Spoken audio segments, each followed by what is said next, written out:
Stella et les monts gelés d'Alex Bell. C'est l'histoire de Stella qui part en expédition dans les monts gelés. Avec elle, il y a Sai, un chuchoteur de loup, Ethan, un magicien snob, et Dragibus, un demi-elfe.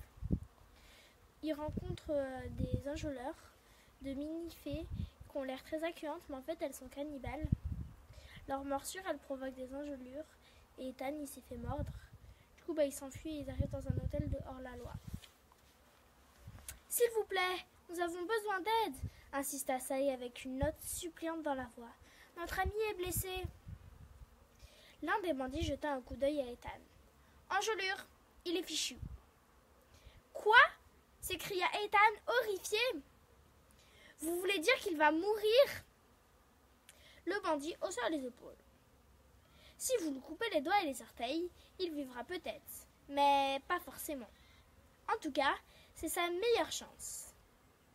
Si vous voulez, vous pouvez emprunter ma hache, proposa aimablement Tête de Mort. Elle est un peu émoussée, mais si vous frappez assez longtemps, ça devrait faire l'affaire. Vous plaisantez ? Se récria Ethan. Stella se rendit compte qu'il tremblait de la tête aux pieds. Ou bien était-ce difficile à dire. Je l'utilise surtout pour couper du bois, continua Tête de Mort, mais je vous la prête volontiers.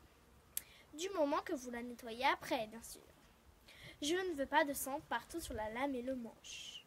Même des doigts gelés saignent beaucoup quand on les coupe. Et comme je le disais, elle est un peu émoussée, donc il va falloir faire marcher vos muscles, sinon vous ne réussirez pas à entamer l'os. Faites ça dehors, d'accord ? On ne veut pas de bazar, de sang et de cris ici. Il prit sous la table la hache la plus gigantesque que Stella n'avait jamais vue et la leur tendit, serviable. Ethan s'évanouit aussitôt et faillit entraîner Sai et Stella dans sa chute.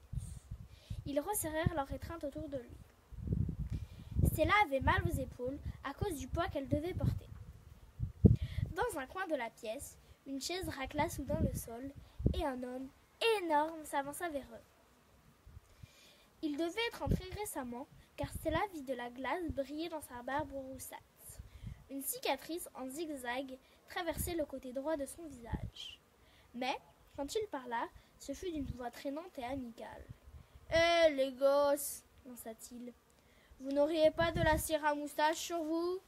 Les explorateurs en ont toujours, normalement. » Sai le dévisagea, n'en croyant pas ses oreilles.